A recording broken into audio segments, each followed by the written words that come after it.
연휴 집회 관계로 인해서 창세기 집회를 한 주간을 거르게 됐는데, 이어나가는 말씀은 창세기 22장 14절부터 19절까지 말씀을 또박또박 읽고 시작하겠습니다. 읽을 말씀은 창세기 22장 14절 말씀부터 19절까지 읽겠습니다. 자, 읽습니다.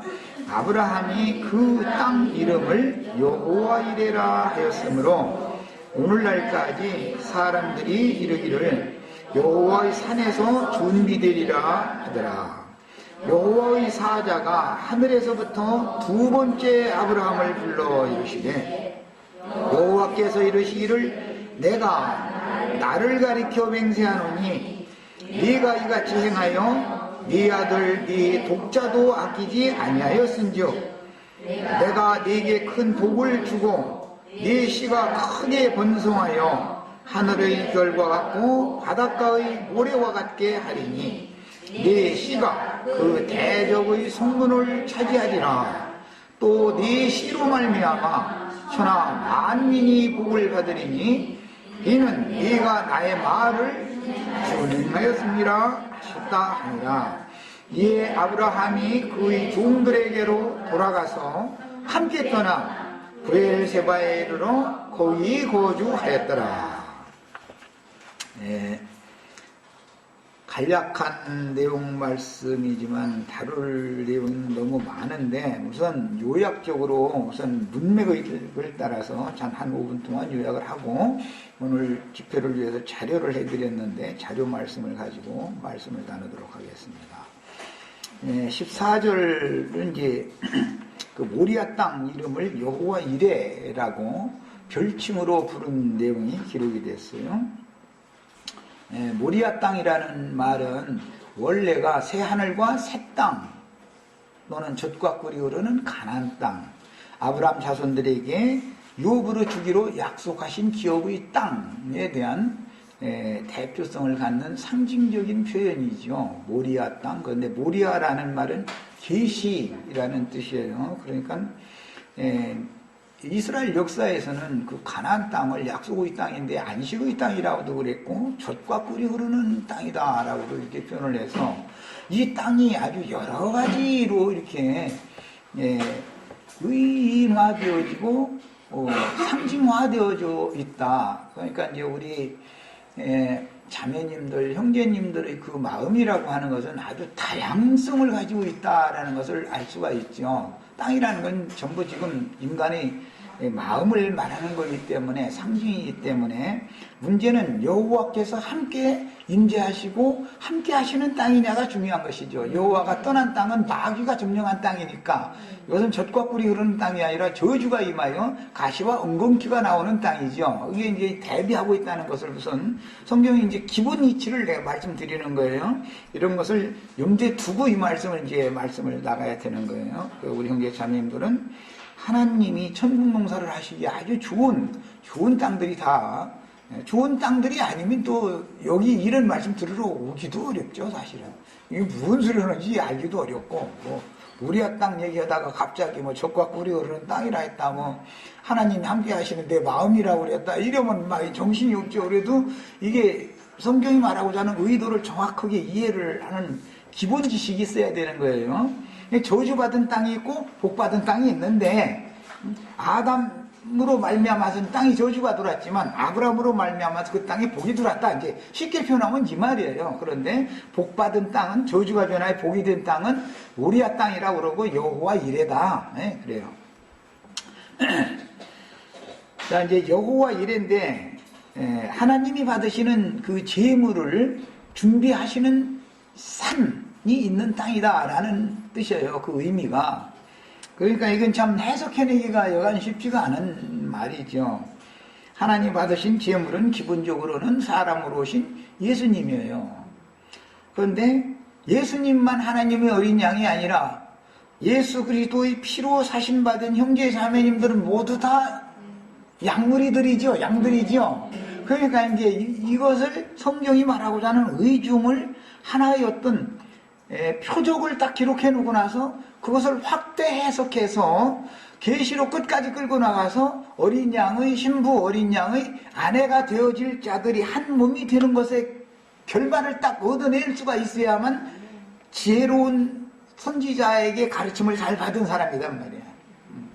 이건 하늘의 지혜가 아니면 지금 내가 지금 하는 말을 이해하고 알아듣는다는 게 참 어렵죠. 어떤 사람들은 부분적으로 예수님이 세상 죄를 지고 하나님의 어린 양이 아니냐, 그 말이 맞아요. 그것에만 멈추면 나와 상관이 없기 때문에 소용이 없죠. 그 어린 양이 나와 상관이 있어야 되는 문제니까 계시록까지 끌고 나가야 되는 거예요. 그래서 양무리와 시온산에 선 14만 4천의 그 정결한 처녀 양무리들과 주님이 한 몸을 이루어서 혼인, 영원한 이제 혼인을 하는 이야기로 결말이 되어지는데, 창세기 흐름도 역시 이 모리아 산에서 제물로 드려졌다가 죽은 자 가운데서 살리심을 받은 이삭의 배필이 이제 마지막 단락에 가면 이미 하나님이 준비해 놓고 있죠. 밧단 아람 땅에다가. 그래서 23장에 가면 이제 혼인하는 말씀이 이렇게 이어져 가는 거예요. 이게 성경을 읽을 때는 어떤 흐름을 알아야 되고 하나님이 말하고자 하는 어떤 의도를 알아야 되는데, 성경은 모두 기본적으로 그리스도와 교회에 대해서 다 말하는 것이다 이 말이에요. 이렇게 이제 기본 틀을 잡아놓고 말씀을 이제 그 흐름을 말씀을 드립니다. 여호와의 사자가 하늘에서부터 두 번째 불러 말씀하실 때 여호와께서 이르시기를 그랬죠. 문맥에 그렇게 돼 있죠. 15절 여호와의 사자가 하늘에서부터 두 번째 아브라함을 불러 이르시되, 여호와께서 이르시기를 그랬으나 여호와의 사자가 여호와 자신이지요. 지금 이런 말씀도 굉장히 어려운 문제들이에요. 이런 것이 어떤 사람들은 여기 이제 사자라는 말은 보내심을 받은 자다, 이제 그런 뜻인데, 이것을 신약에서는 사도라고 그래요. 예수님이 맨 먼저 보내심을 받은 사도죠. 예수님이 또 사도들을 보냈죠. 성령께서 오늘 우리 윤자매님을 사도로 또 보내시죠. 내가 감히 사도가 될 수 있느냐고 이러시면 안 되죠. 윤자매님 남편에게는 윤자매님이 선각자고 지혜자고 선지자로서 윤자매님의 아들 딸들에게는 사도로 주님이 파송한 거예요. 오늘 우리 지체들 다 내가 사도로 파송받았다라는 인식을 정확하게 하셔야 돼요. 그래서 여호와의 사자가 하는 말은 곧 여호와 자신의 말씀이다 말이야. 이것은 왜 그러는 것이죠? 그 영이 누구에게 임해서 그를 보내가지고 그를 통해서 하는 말은 그 사람의 말이면은 뱀의 말일 수가 있는 거고, 보내신 이의 말을 하면은 여호와의 말씀을 하는 중이죠. 이런 이치를 잘 하셔야 돼요. 이게 참 해석해내기 어려운 문제예요. 계시록에 가면 이제 최종적으로 보내심을 받은 일곱 눈, 일곱 영이 최후로 말씀하시죠. 성령과 신부의 말씀이다 그래요. 그 말이 바로 여호와 자신, 예수님이 자신이 하는 예수 그리스도의 계시를 예수님이 말하는 거다 말이에요, 사실은. 그런데 보냄받은 일곱 눈, 일곱 영들을 통해서 말씀해요. 최종 계시는 큰 음녀, 큰 성 바벨론에서 내 백성은 나와서 성령과 신부가 오라 하는 곳으로 와서 거기에서 신부가 될 자들의 모임을 세워라, 하늘의 장자교회를 세워라, 이 말이 최종 계신 거예요. 이것은 모리아 산에서 하나님이 계시를 해줘야 된다 이 말이에요. 그래서 이 모리아 산에서 계시가 임하는 산인 거예요. 자, 그 다음에 이제 16절. 그래서 저 계시록에 보면 뭐 하늘에 심생 천사가 내려오니 또 열린 책을 가지고 막 내려오니 이런 말을 하면 그게 여호와의 사자죠. 그런데 그 여호와의 사자가 하는 일이 여호와의 일이죠. 이렇게 성경이 해석되기 때문에 이런 말씀을 잘못 오해를 하면 기독교계에서는 여호와는 따로 계시고 아들은 따로 계시고 성령이 따로 계신다, 소위 말하는 삼일체를 믿다 보니까 이런 성경 해석을 하는 사람은 이단 나왔다, 당연히 그들의 생각엔 그렇죠. 내가 성령의 보냄을 받은 사람이다, 누구한테 보냄 받았어? 그럼 당신한테는 지금 보냄 받아서 말하고 있는 중이야. 내가 하는 말을 그렇게 함부로 듣지 마 이렇게 말을 하면 그거 완전 이단 나왔더만 이래버리잖아요. 보내시는 목적은 전도를 위해서 보내는 것이죠. 사살 하나님 왜 보내요? 저주받은 아담 세계 사람들에게 왜 아브람 세계에 속한 사람들을 왜 보내느냐 말이에요. 전도하는 거잖아요. 천국 농사하기 위해서. 근데 성령이 되셔가지고 오셔서 보내는 것이란 말이에요.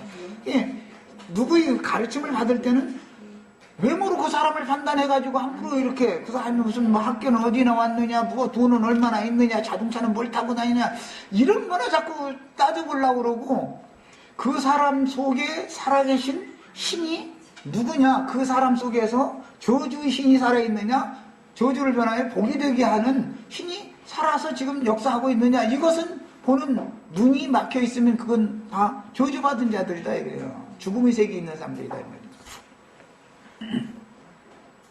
자, 이제 그 다음에 17절에 네가 이같이 행하여 네 아들 네 독자도 아끼지 아니하였은즉 그랬는데 신약에서는 독자를 독생자라고 표현을 했죠. 독생자는 죽으러 왔죠. 맏아들은 살려주러 영으로 오시죠.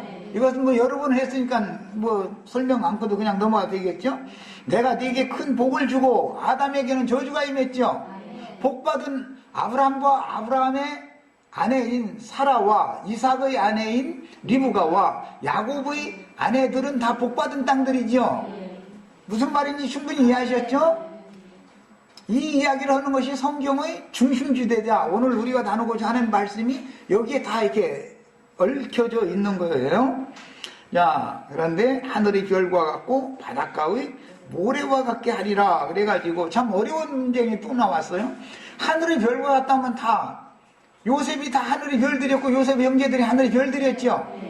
이제 앞으로 37장에 가는 그 말이 해석이 나오는데, 그런데 바닷가의 모래들도 아브람 자손으로 나온다 이거예요. 그 바닷가의 모래가 되는 자손들은 아브라함의 아들이 두 아들이 있었기 때문에 그렇죠. 이삭계보는 하늘의 별 족속이 되는 거고 이스마엘 족속은 바닷가의 모래 족속이 되는 거예요. 계시록에 가보면 바닷가의 모래 위에 하늘에서 떨어진 별 3분의 1 끌어가지고서 땅에 던졌는데 사탄이 와가지고서 바닷가의 모래 위에 딱 서더라 하는 거잖아요. 그래가지고 여자의 남은 자손들을 박해를 하느라고 뒤에서 뭐 물을 이제 뱀 뭐 입에서 물을 강같이 토해냈더니 다 흘려 떠내려가게 했다 이제 그랬어요.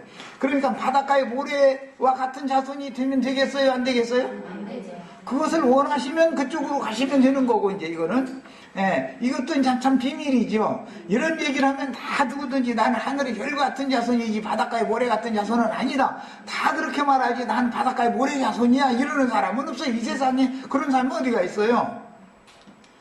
천년이 찬 후에도 마귀를 잠시 풀어놔가지고 곡과 마고의 전쟁을 일으켜서 그때 당세 사람들이 신앙을 시험을 해보면은 걸려 넘어지는 미혹당하는 사람들이 어떤 자들이라 그랬어요? 바닷가의 모래와 같이 많은 자들이 그렇게 된다고 그랬죠. 그러니까 그들은 다 결국은 넘어질 자들이고 미혹당할 자들이죠. 뱀이 토한 불에 흘러 떠내려갈 자들이란 말이야. 하늘의 별은 뱀이 모래장불에 서가지고 아무리 물을 흘러내보내도 하늘의 별이 어떻게 떠내려가게 하겠어요? 바닷가의 모래와 같은 자손들이니까 민물도 받아들이고 짠물도 받아들이고 바닷가의 모래들 그러죠. 그러면 두 물을 마시다 보니까 이게 이 모양이 되는 거예요. 그것은 혼인을 예로 하자면 남편이 양쪽에 있다 이 말이죠. 이런 것이 다 성경이라는 건 좀 뭐 이렇게 암호화되어져 있어서 모든 사람이 똑같이 성경 글자로 되어 있는 건 똑같이 읽어도 계시 모리아 땅에 있는 여호와의 산에서 계시를 받은 사람이 해석하는 것과 뱀의 지혜와 지식을 가지고 해석하는 사람은 아주 하늘과 땅이 아니라 하늘과 땅 속 같이 차이가 이렇게 딱 날 수밖에 없는 것이에요.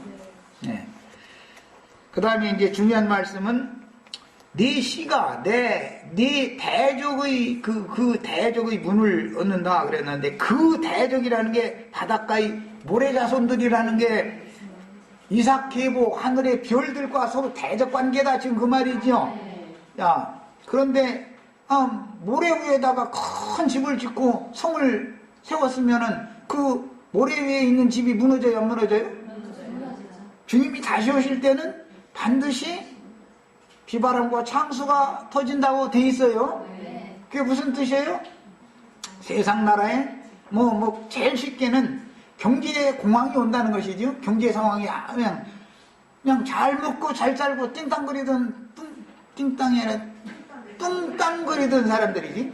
뚱땅거리던 사람들한테 갑작스럽게 어마어마한 기근과 흉년과 이런 걸 보내버려가지고 저주가 임해가지고 온 땅에 극한 상황이 오면은 원래 극한 상황에서 우리 그 2월째 자매 감사에 감사를 해야 돼. 연단을 받은 사람들은 밑바닥 더 이상 내려갈 데도 없으니까 그거니까 그냥 견뎌나는데 저 하늘에 날아다니면서 무슨 연휴 기간만 되면 골프채 제일 좋은 거 외국산 어느 나라에서 만드는 거 수입해가지고 그거 딱 메고 멋있게 하고 비행기 타고 가서 외국 가서 골프 치고 오고 이렇게 살던 사람들이 갑작스럽게 2월자 자매님처럼 그렇게 어렵게 되면은 감당할 것 같아요? 못할 것 같아요?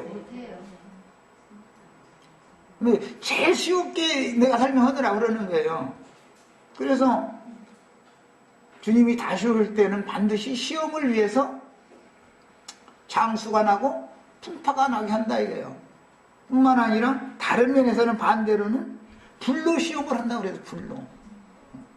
늘 지금 번제단에 올려진 이제 제물 우리 형제 자매님들 다 어떤 제물을 어린 양의 신부로 취하는지를 내가 설명을 미리 이제 운을 띄워주느라고 얘기하는 거예요. 미리 나무와 풀과 짚과 이런 것들 성분이 있는 것을 다 미리미리 불태가지고 재만 남은 사람은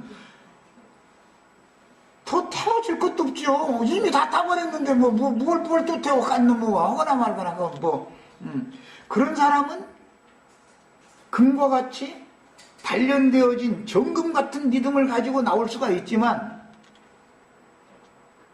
상황이 좋을 때 그렇게 믿음이 좋은 사람이고 눈이 막 반짝반짝 빈다가면서 주 예수를 믿으라 그리하면 너와 내 집이 구원을 얻으리라 축복이 있을지어다 막 이러고 다니던 사람이 상황이 딱 바꿔져 버리면은 시무룩이 아니라 얼굴이 막 그냥 온갖 그냥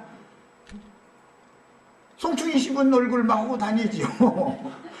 그것은 그 믿음이 지금 시험에서 그리도 심판대에서 통과되지 못했다는 걸 나타내는 거잖아요. 이런 거다 이 말이요. 그래서 우리 형제 자매님들은 오늘을 사는 상황에서 모리아 산의 번제단에 올려놓고 태우는 이런 모든 하나님의 말씀이 여기 간단하게 되어 있지만 이삭을 데리고 올라가서 번제단에 올려놓고 이렇게 태우는 거의 상징이요. 우리 지체들이 예수께서 당하신 모든 고난에 함께 참여하지 않으면 다 소용없는 일이죠. 그럼 예수님이 모리아산에 올라가서 이렇게 이게 드려졌다가 다시 부활됐다 이런 걸 교리적으로 아는 것 가지고 구원받는 건 아니잖아요. 네. 나의 인생의 삶에 적용이 되어야 되는데 이제 우리 지체들의 위로하는 말을 좀 하려고 그래. 다니엘과 그 세 친구들은 신앙이 정말로 완전히 단련받은 신앙인들인 것을 성경에 보여주잖아요. 그런데 사자굴에도 넣고 풀무불 속에다 넣는데 들어가기는 다니엘과 두 친구 집어넣죠. 그랬는데 선지자의 눈으로 보니까 한 사람이 더 돌아다니더라는 거예요. 불 속에. 그럼 누가 다닌 거예요 거기? 우리 주님께서 우리 형제 자매님들 불사를 때 그 불꽃 중에 주님이 함께 하시는 것을 꼭 믿으셔야 되겠어요. 네. 이렇게 나처럼 해석을 하고 이렇게 믿어진 사람이래야 자기 자신이 연단 중에서도 주님이 나와 함께 하시는구나. 주님께서 불구덩이 속에 나를 넣었지만 나만 던져둔 게 아니고 주님이 나의 모든 연단과 시험과 시련들을 주님이 감당하시는구나. 이것을 믿어야 된단 말이야. 이것이 철두철미하게 믿어지면 그 믿음이 실현된다 이거예요. 어떻게?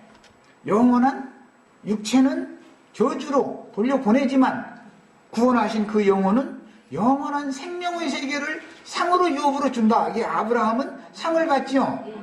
아담은 상이 아니라 저주를 받았어요. 자, 이제 요약 말씀을 이해를 이해를 잘 하셔야 되겠어요. 우리 형제 자매님들은 대적의 성문을 다 우리 것으로 되찾아오셔야 되겠어요. 문 얘기와 모리아 땅의 거룩한 산, 여호와의 산을 문과 연관을 시켰다라는 것은 이해를 잘 하셔야 돼요. 이제 조금 더 나가면 28장까지 가면 야곱이 꿈을 꿔요. 바다나람으로 가다가 한 곳에서. 그런데 자기가 돌베개하고 잠들었던 그곳이 하늘의 문이었죠. 야, 어떠한 교회가 거룩한 성 새 예루살렘 진주문으로 들어가는 문이다 이거예요. 누구에게 어떠한 가르침을 받아서 어떠한 신앙생활을 하는 것이 하늘로 들어갈 수 있는 문이 열린 사람들이고, 누구는 지옥세계로 들어갈 문이 열린 사람들이다. 지금 그 얘기를 하느라고 대적의 성문을 네가 얻는다 그런 거예요. 이 말씀을 예수님은 마태복음 16장에서 교회에 적용을 했어요. 내가 이 반석 위에 내 교회를 세우리니 음부의 권세가 이기지 못한다 그랬어요. 그러면 대적의 문이라는 것은 음부의 권세인 것이죠. 자, 음부의 권세를 다른 말로 문이라고 한 것은, 문은 열쇠가 있어가지고 열고 닫고 잠그고 하는 일이 문이지요. 문을 통해서 드나들어야 되니까. 육신의 생각은 원수의 성문일 것이고, 생각을 문이라고 그래. 성경에서는 마음문 열어 그랬었는데, 결혼을 했는데 첫날 밤에 남편에게 아내 모든 것을 다 열어줘야죠. 근데 나 오늘 피곤하다고 이러고 저쪽에 가서 따로 자라고 이러면은 그러면 피곤이 없을 때 결혼을 다시 하든지 그래야 맞죠. 상징이야 이런 것이다. 그런데 문이라고 하는 것은 상징이고, 그것은 생각을 말하네. 생각을 통해서 밖에 있는 거 보는 거 듣는 거 이게 만져서 느끼는 거, 이런 것들이 전부 내 마음속으로 자꾸 들어오지요. 또 누구와 다툴 때 내 마음속에 있는 것이 뭐 욕설도 하고 막 존말도 하고 은혜를 끼치는 말도 하는 거 다 어디서 나와서 하는 거예요? 마음에서. 그런데 나올 때는 통과되는 어떤 문이 있어야 되잖아. 뭐예요? 사람의 생각을 통해서 그게 나오는 거예요. 생각을 통해서 들어오고 생각을 통해서 나가는 거예요.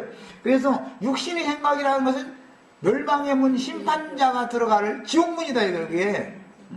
그게 원수의 성문이에요. 그게. 그 원수의 성문을 마귀가 주장하고 있으면 원수의 성문이죠. 사람의 생각을 마귀가 주장하고 있으면, 문지기를 마귀의 사자가 문지기 노릇을 하면 원수의 성이죠. 그게. 영의 생각으로, 육신의 생각은 하나님과 원수가 되는 거예요. 그게 바로 사망이에요. 그게. 영의 생각을 성령께서 오셔서 사람의 심령을 감동해서 생각을 영으로 바꿔주시면은 그것이 하늘 성으로 들어가는 성문이 되는 것이죠. 이야기예요. 우리가 다 오늘 이 시간에는 이렇게 문을 차지하셔야 되겠어요. 문을 차지한 사람들이나 주님의 예비하신 아브라함과 그 자손들을 위하여 하늘에 예비하신 한 성에 들어가려면 성문을 통과해야 되잖아, 지금.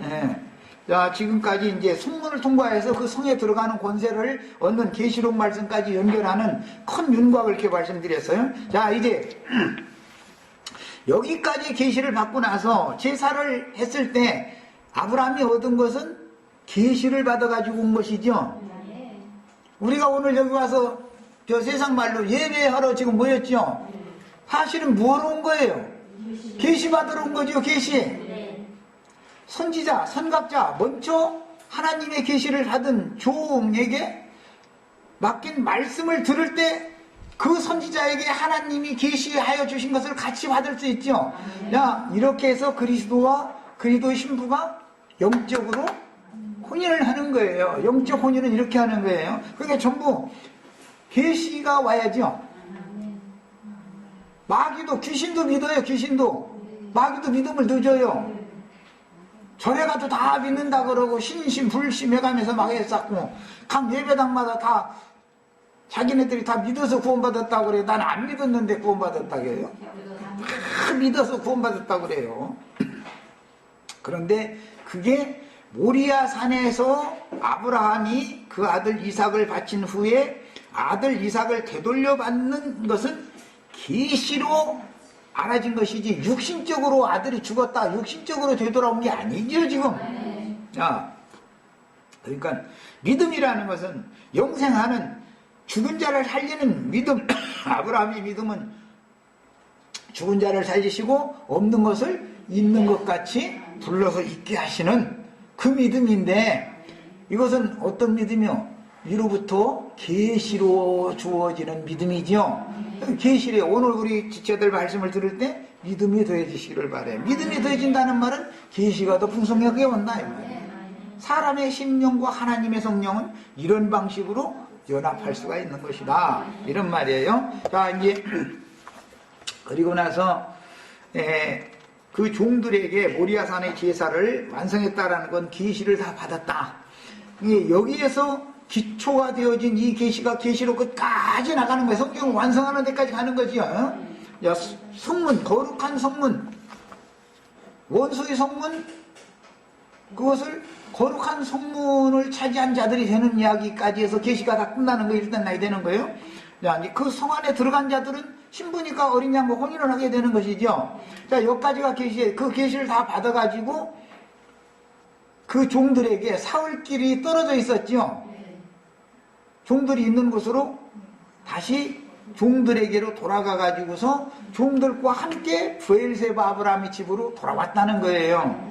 예를 들어서 내가 이제 먼저 또 이렇게 하면 또 아이고 그거 뭐라고 나 이제 지가 먼저 계시 받았다고 나 또 이럴 거면서인데 이것은 세상 없는 사람이 별소리를 해도 나는 계시되어진 것을 말씀을 가르칠 수밖에 없는 거예요. 내가 계시받은 것이 없으면 어떻게 성경을 지체들한테 가르치겠어. 그런데 말씀을 도둑질을 해서 가르치는 종들이 있는데 그들은 부분적인 계시만을 받는다 이거예요.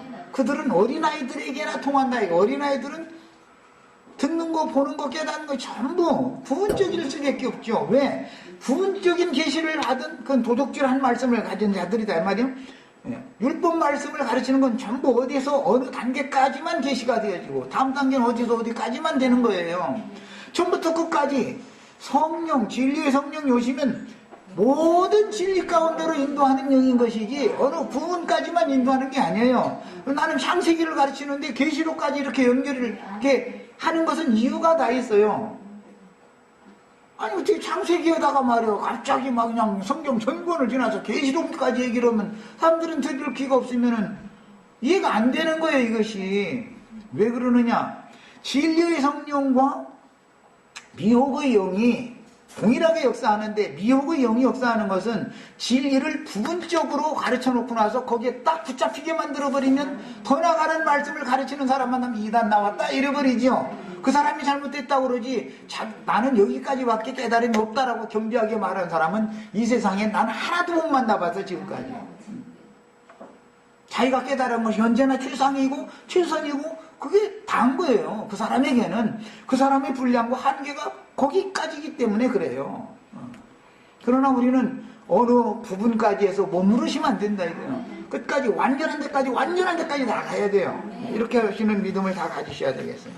자, 그래서 아브라함의 집에 종들과 함께 돌아와서 아브라함 집에서 생활을 하면 이제 아브라함은 그 집의 가장이고 인도자니까 생활을 하면은 아브라함은 모리아산에서 받은 계시를 잡고 그 계시에 따라서 가정을 이끌어 나가겠죠. 아브라함 집을. 지난번에 우리는 뭐 알기 쉽게 노아의 방주 얘기하고 아브라함 집 이야기하고 뭐 소돔성 얘기하고 살레망의 그 예루살렘 성 얘기하고 내가 이런 것을 이렇게 이제 성경에 가르치다 보니까 그 단체권을 주장하는데 단체권이 성경에 어디가 있느냐 이제 이렇게까지 노골적으로 이렇게 대적을 하는 그런 글도 우리가 다 읽었고 이제 이런 문제 때문에 많은 우여곡절도 있었고 그랬지만 다 그런 것들은 하나님의 언약사, 구속사를 처음부터 끝까지 알파와 오메가, 처음과 나중, 시작과 끝이 되시는 주님을 전체로 온전히 아는 지식이 없어서 그렇다 이거예요. 그러려면 그게 하늘의 지혜와 신적 계시가 있어야 되는 문제인 것인데 자기가 부분적으로 깨달은 것과 상충되기 때문에 그렇게 부딪힌 거잖아요. 그 깨달음이 전혀 없다라고는 아무도 할 수 없는 것이죠. 부분적인 깨달음이 있는데 이것과 모든 것을 모든 진리 가운데 완전한 대로 인도하는 말씀을 가르치는 사람과는 당연히 영적으로 부딪히는 것이다 이 말이에요. 이런 것을 잘 이해를 하셔야 되겠어요. 그래서 종들과 함께 계시를 받아가지고 돌아와서 아브람 집에서 다시 생활을 하는 거예요. 그리고 부엘세바에서 아주 여러 날 이제 살게 되는데 이것이 계시를 하는 주님 앞에 가서 계시의 말씀을 받아가지고 와가지고 우리 지체들과 함께 교회 생활을 해야 되는 거예요. 나 죽는 때까지는 아브람 죽는 때까지는 그 종들과 그 가족과 함께 거기서 생활을 해야 돼. 부엘세바에 생활을 해야 되잖아요. 모리아 산에 올라가서만 살려고 하면 늘 그러고냐, 뭐 할렐루야지. 그런데 넌 빨리 이제 받았으면 내려가. 그러니까 뭐 어쩔 수 없는 것이죠. 그래서 어떤 사람들 말 들어보면 말로는 삼층천을 날아다니는 사람들 참 많아요. 아주 그 사람들은 늘 모리아 산에 아주 이제 살아. 그런데 하는 짓을 보면은 저 지옥을 헤매고 다니는 그런 사람들도 많이 만날 수 있죠. 이런 걸 잘 구분하시길 바래요. 자, 이제 자료를 읽겠습니다. 뭐 이건 설명 없이 내가 큰 윤곽을 오늘 나누고자 하는 2시간에 나누고자 하는 윤곽을 미리 다 말씀을 드렸으니까 그건 아주 요약적인 말씀을 드렸기 때문에 지금 말씀드린 것을 이제 설명을 해놓은 내용이에요, 사실은. 자, 창세기 22장 14절, 아브라함이 그 땅 이름을 여호와 이레라 하였으므로 오늘까지 사람들이 이르기를 여호와의 산에서 존귀되리라 하더라. 그 모리아 땅인데, 모리아 땅 이름을, 그 땅 이름을 여호와 이레라고 별칭으로 불렸다. 즉, 젖과 꿀이 흐르는 가나안 땅이에요, 이게. 상징이에요. 오늘 이 말씀을 들을 귀가 있는 자가 마음으로 새겨가면서 들으면 모리아 땅 여호와 이레에 이르는 것이죠. 아브라함 혼자 올라가면 소용없어요. 같이 올라가야 돼. 그 땅은 여호와 이레라는 뜻이에요. 그런데 그 땅은 모리아라고 그러기 때문에 그것은 계시가 임하는 땅이다. 그 땅에는 한 산이 있어. 땅에서 계시를 해주는 게 아니라 종들은 저 아래 땅에 있고 사흘길 저 산꼭대기 올라가니까 그 산에서 아브라함만 계시를 받았죠. 종들은 땅에 있으니까 아직 계시 못 받았고 산에 올라가야 그 땅의 산에 올라가야 돼. 그래서 여호와의 산에서 준비한다 이랬어요. 자, 예수 그리스도가 제물로 하나님이 받으심직한 제물로 모리아 산에서 하나님이 준비하셨어요. 자, 그런데 아까 서두에 사도들이 예수님의 뒤를 이어야지요. 증인들이 뒤를 이어야지요. 보내심 받은 7 영들이 뒤를 이어야지요. 그 모든 하나님의 종들과 하나님이 보내심을 받은 자들과 동역하는 여자가 있어야 되잖아요. 여자가. 그래서 함께 거룩한 성에 들어가는 이야기를 지금 하는 거예요. 이게 지금 이 속에 알고 보면 그리스도와 교회에 대한 계시가 감춰져 있다 이 말이에요. 성경이 다 이렇게 이것을 말하고자 하는 거예요. 이제 읽어나갑니다. 모리아 땅 여호와의 산은 새 하늘과 새 땅의 시온산에 올라가는 문이요. 그러니까 모리아 산의 계시가 없으면 거룩한 성 새 예루살렘에 들어갈 수 있어요, 없어요? 없는 거예요. 그러니까 거룩한 성 새 예루살렘은 계시를 이 계시를 받은 하나님의 사람과 함께 신앙생활을 함으로 들어갈 수 있는 거예요. 사람이 노력해서 막 뭐가 된다 이런 사상을 버려야 된단 말이에요. 노력해서 뭐가 될 것 같으면 다 그게 종교성이죠. 성경 이야기라는 건 뭐예요? 전부 계시예요. 계시. 계시록도 마무리가 다 뭐예요? 그래서 계시록이라고 그런 거예요. 계시를 기록한 책이다 이 말이에요. 예수 그리스도 계시라부터 시작된 계시록이죠.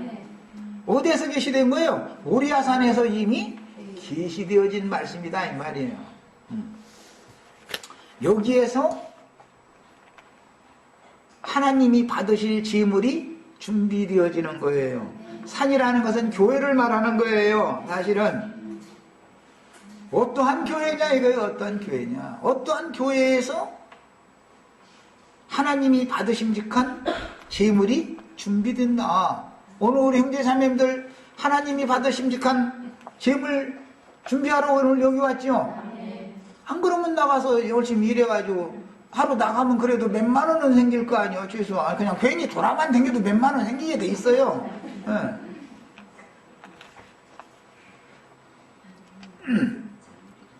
그 다음에 거듭의 모리아 땅 여호와의 산은 새 하늘과 새 땅의 시온산에 올라가는 문이다 라는 것을 아셔야 되겠어요. 교회가 문이단 말이에요. 교회 베델 여기는 두렵도다 이것이 여기는 다른 것이 아니라 하나님의 전이요 하늘의 문이로다. 교회를 말하는 거예요. 교회라는 것은 하나님의 전 하나님의 집일 뿐 아니라 하늘의 아브라함 자손들을 위하여 하늘에 예비하신 한 성에 들어가는 문이다 이거예요. 그런데 문이 대적의 문도 있으니 이게 문제지요. 이게 거기에는 모래 자손들만 모여가지고 있는 문도 있다 이거예요. 그것도 교회는 교회라고 그러는데 그런다 이거예요. 이게 참 가르치기 어려운 문제예요. 이 말은. 그래서 그럼 너희만 특별하냐 이제 이 소리 듣고 말이야. 나영재님 그 모임에만 가야 그러면 장작교회냐 이러고 이제 따지면서 다 읽어보셨죠? 이것은 웃을 얘기가 아니라 계시의 문제다. 계시의 문제다. 우리 지체들한테는 이 말씀이 응하겠지만 다른 또 어떤 종을 보내서 다른 무리를 또 이렇게 이런 영감을 받아가지고 인도하도록 하시겠지요. 그건 하나님이 손에 달려있는 문제지 왜 나한테만 와야 돼? 응? 내가 신이야? 난 우리 형제 자매님들에게만 보냄을 받은 종이지 그분들에게 난 보냄을 받지 않았잖아요. 그럼 그분들이 내 말을 알아듣지를 못하죠.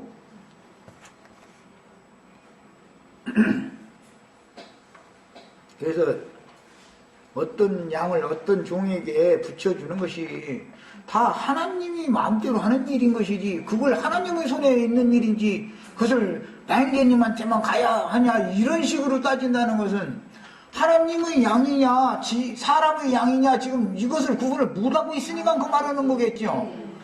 주님의 양무리는 우주 가운데 충만한데 그 양무리의 어떤 모임이 있으면 그런 교회가 있으면 당연히 거기에 필요한 종을 주님이 세워서 보내놓겠지. 그걸 내가 어떻게 알아 그놈 걸 내가 일일이 온 시골 다 다니면서 찾아를 봤어 어째서 찾아볼 수도 없는 일이고 오는 거.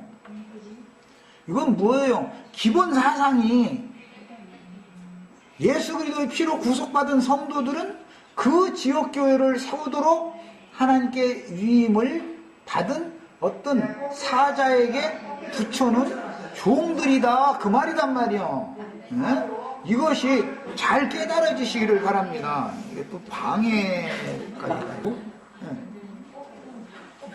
꽃게사라고?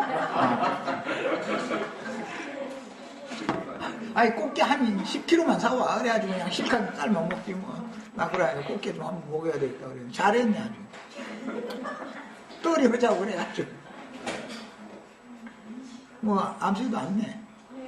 지금 시작하고 있어. 예? 그래? 그럼 이런 소리 다 들어가면 안 되지. 나 정말 참.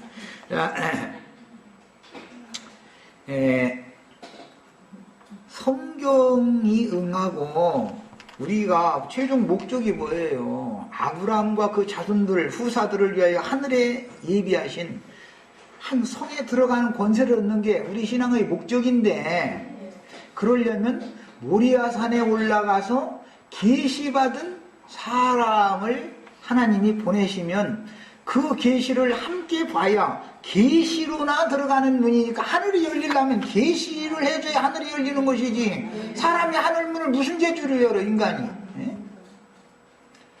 하나님이 계시를 한다라는 것이 뭐예요? 하늘문을 열어준다 그 말이잖아요.